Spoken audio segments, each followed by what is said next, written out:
Armed conflict has been with us since the dawn of civilization. Archaeologists have unearthed evidence of armies as far back as 10,000 BC. Military history has always existed on a grand scale, with legendary battles fought on land, sea, and air.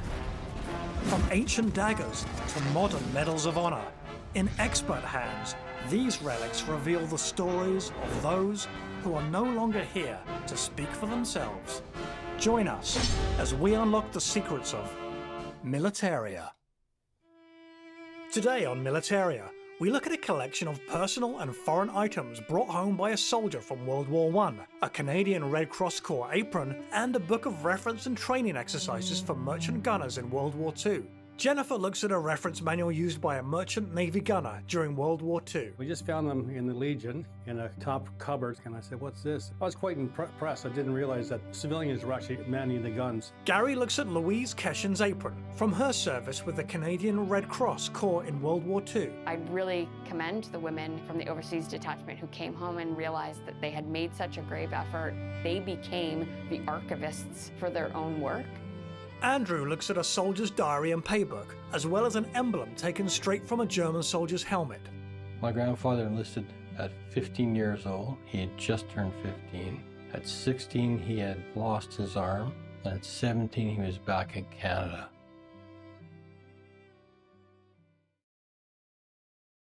I'm Doug McEwen. I'm a retired aircraft accident investigator. I brought my grandfather's paybook, his notebook, as well as a couple of German postcards and a German helmet insignia. In the paybook, he also has some rose petals. I'm not sure where they were taken from, but they're still in there 105 years later. In wartime, the souvenirs collected by surviving servicemen and women are tangible reminders of the places they have been and the things they have seen. The destruction caused by the Great War was, at the time, unparalleled. Both civilians and soldiers awoke to a changed world every day, and whatever remained in the wake was theirs for the taking.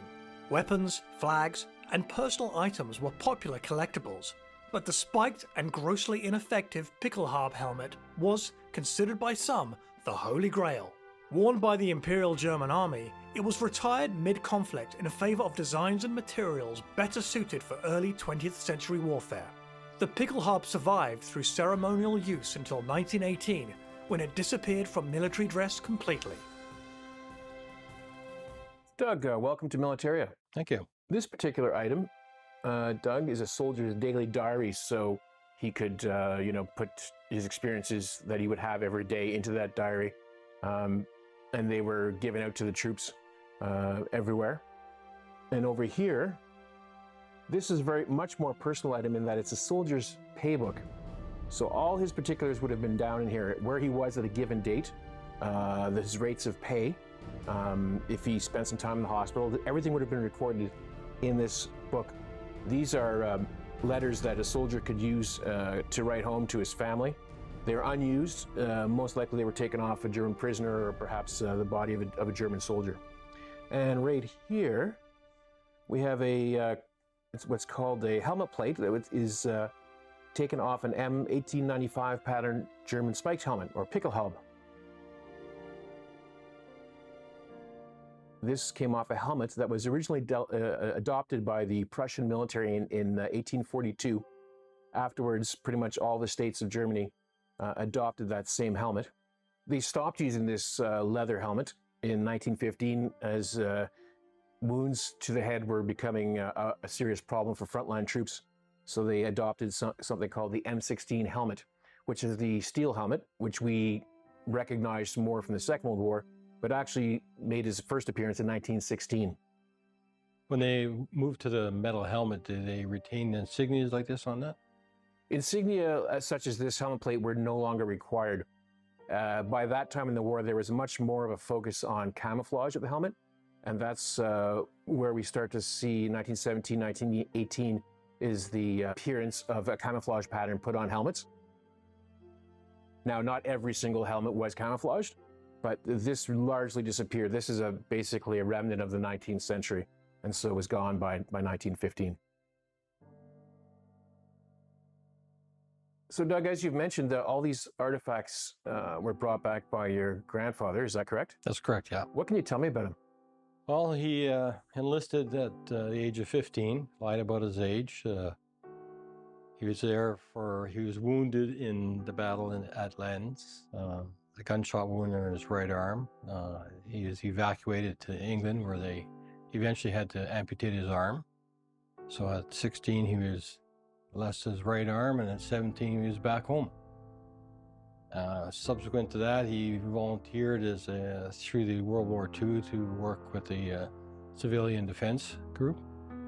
And after that, it was pretty quiet in our house talking about it. We never spoke about his exploits in the war. He never brought them up, and we never broached the problem.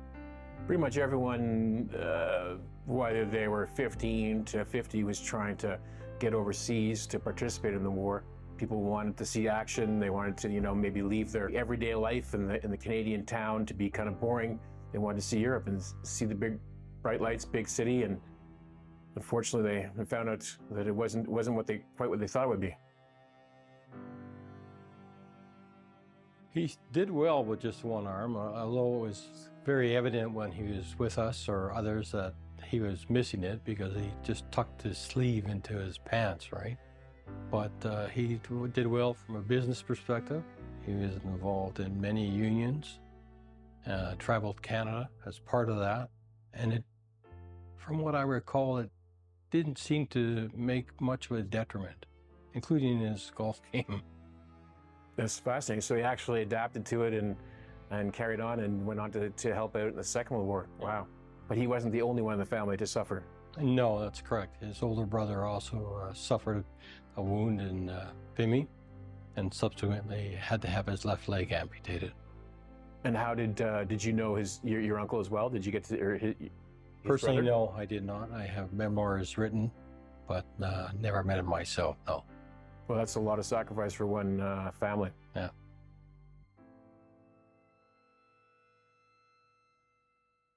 Doug, you've brought in some great artifacts for us today. What are your plans for these artifacts? Well, these, as well as the letters that I have, will be given to my son and the grandkids, so that there's a connection that's still there, and lest we forget. Absolutely. I think that's a very fitting tribute to your grandfather, that they do stay in the family and that they are appreciated. I think that's great. Thank you. Thank you very much for coming in, Doug, and sharing your family's history with us today. It's greatly appreciated. Thanks for letting me come in. My grandfather after the war was very quiet, very subdued demeanor. He was very focused when he spoke. I'd like the audience to take home today the significance of what took place 105 years ago. Those are significant sacrifices that were made so that we can enjoy what we have today. Coming up on Militaria. We do actually have an apron in our exhibit right now that has bloodstains on it. We like to keep that on because that's an integral part of what they did.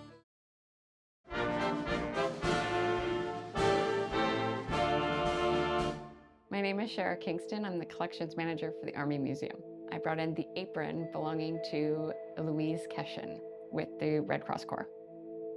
Instead of focusing on the things that we read about in history books, we don't often hear about what the Canadian Red Cross Corps, especially the overseas detachment, what they were doing and who they were.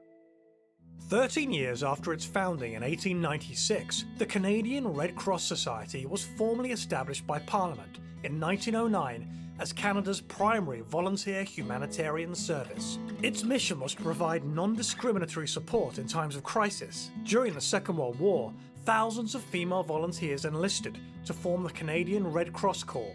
Uniformed and trained, the CRCC was composed of 4 divisions: Transport, Nursing Auxiliary, Food Administration, and Office Administration. Between 1939 and 1945, 641 of its members travelled overseas to support war-impacted troops and civilians. The contributions of the Canadian Red Cross Corps were meaningful not only to the individuals who benefited, but also to the volunteers.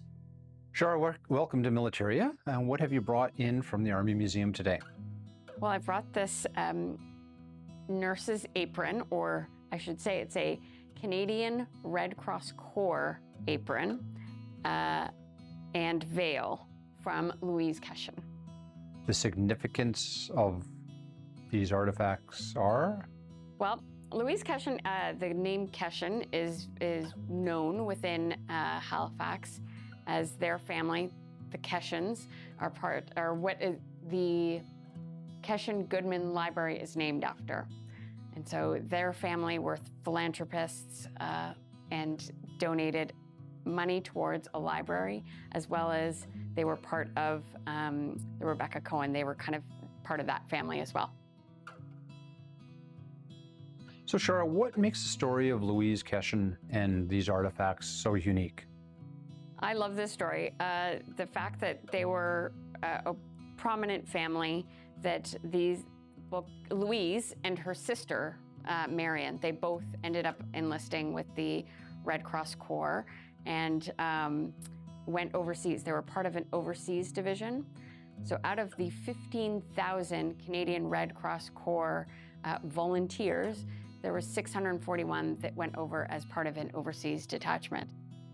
And the story is about service to the country, service to the cause. You would, again, join because you had something to offer that you wanted to go. A lot of the overseas detachment recruits were keen. They wanted to go overseas. They wanted to get involved. And they didn't have the training to necessarily be a nurse. And you wouldn't necessarily have the training to, well, the CWAC hadn't been formed yet. So there was kind of only a few ways you could get overseas and get into the action and participate and help. It was completely volunteer. The Canadian Red Cross Corps did receive $5 a week in stipend, but you had to be of a certain economic status to be able to give up time to go overseas to do this kind of work. There was nothing else for women to do.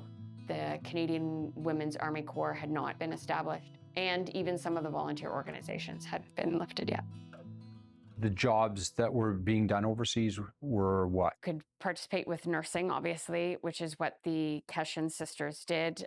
There was transportation. They could be part of the transportation unit. There was a cleric unit. A lot of them also did kind of mothering roles. So they would go and participate in social events and take care of the wounded in less of a nursing capacity and more in a social capacity. They read books, they provided books and newspapers, they, like you said, helped write letters, but also just from the accounts that I've read, just a friendly face. So they would just sometimes do bedside sits and talk, play games, play cards.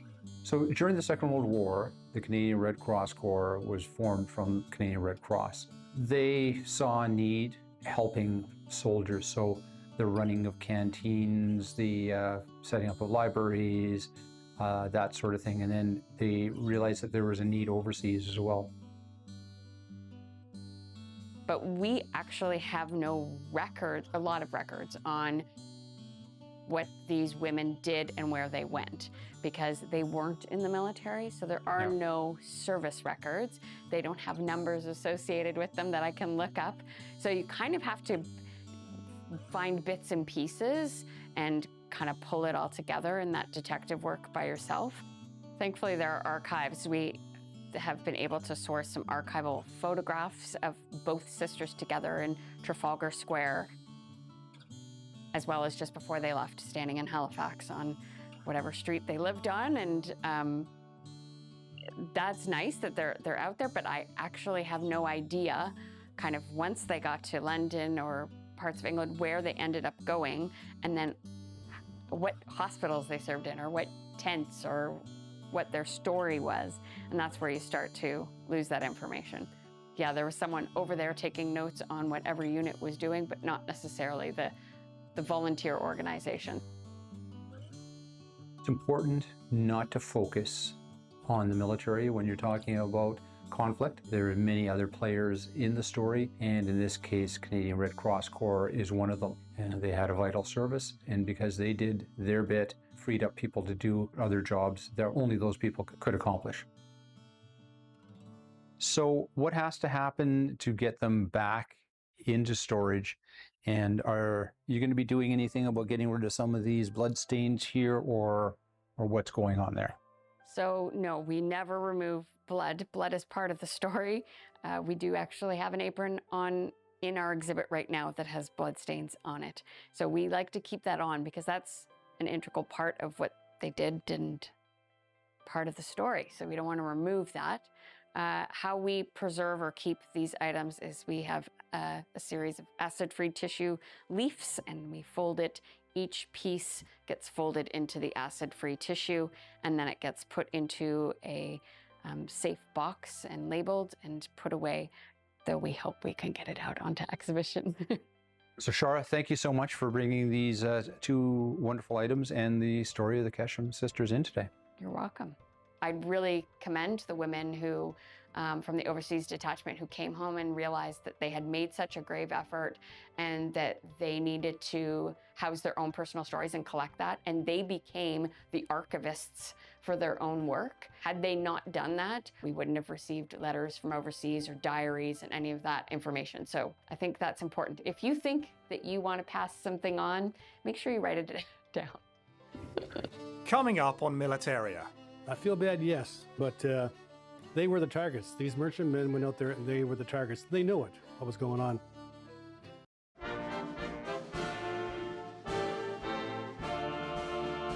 My name is Gary Siliker. I'm currently retired. Well, I am retired. What I brought in today was gunnery books from a course in 1940 in England for what they call DEM ships, defensively equipped merchant ships. And what surprised me about these was this was given to civilian merchant sailors.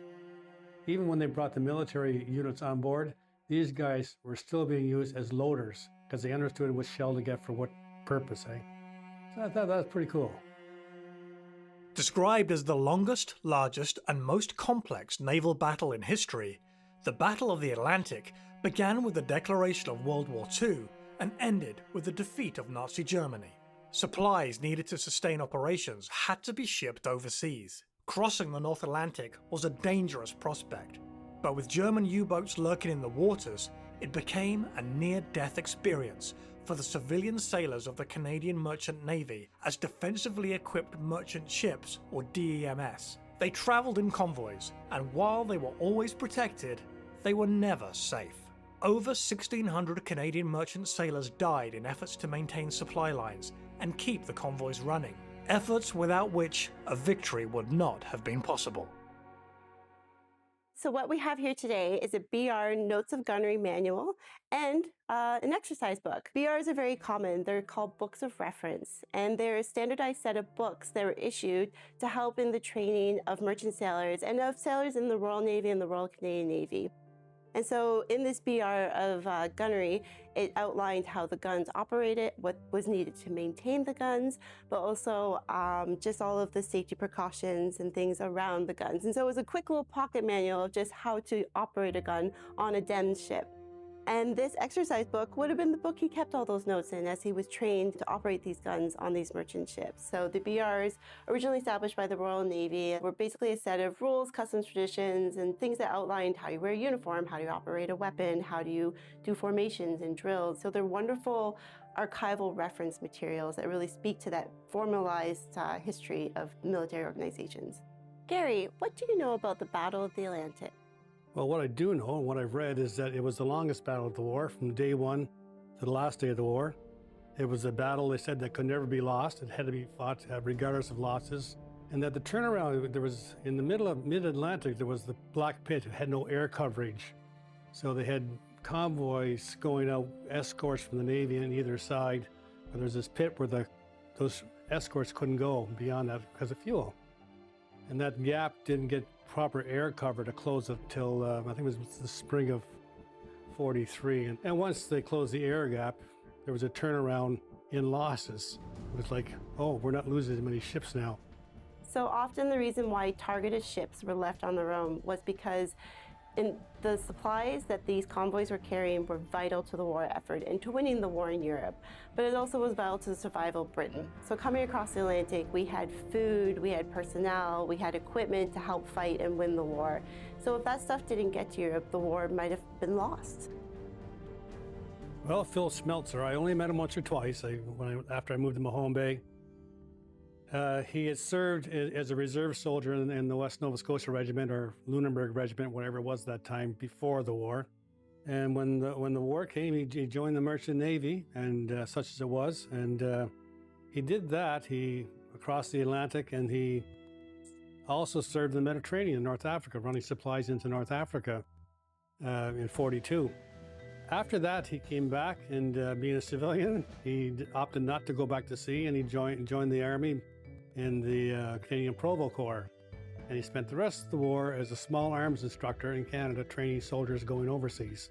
Wow, what a life. Oh, yeah.